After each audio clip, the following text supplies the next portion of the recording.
தென்காசி சட்டமன்ற தொகுதியில் திமுக வேட்பாளர் கலைக்கதிரவனுடன் மாற்றுத்திறனாளிகள் ஆலோசனைக் கூட்டம் நடைபெற்றது.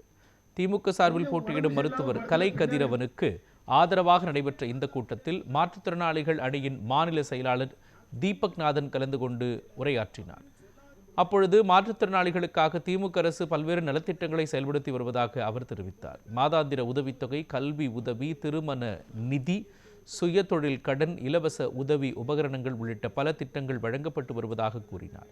மேலும் எதிர்காலத்திலும் கூடுதல் நலத்திட்டங்கள் அமல்படுத்தப்படும் என்று தெரிவித்த அவர் உதயசூரியன் சின்னத்தில் வாக்களித்து கலைக்கதிரவனை அதிக வாக்கு வித்தியாசத்தில் வெற்றி பெற செய்யுமாறு கேட்டுக்கொண்டார்.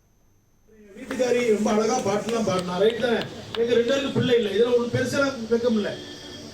ஒரு பக்கம் யோசிப்பேன், நான் கம்பு நான் வச்சு நடப்பும்ல கம்பு, அந்த கம்பு இப்படி தூக்கி காட்டுற மாதிரி காட்டி ஒரு பஸ்ல எங்களுக்கும் விடியல் பயணத்துல இலவசமா தாங்களே அப்படின்னு நான் போட்ட ட்விட்டரை பார்த்துட்டு ட்வீட்டை பார்த்துட்டு தான் ஜூன் 3ஆம் தேதி தலைவர் கலைஞருடைய பிறந்த நாள் அன்னைக்கு அதை அறிவிப்பா கொண்டது, ஜீவோவா கொண்டதான். இது பல பேர் உங்கள்கிட்ட பேசிருக்கவே மாட்டாங்க. விடியல் பயணம் அப்படிதான் வந்துச்சு நமக்கு.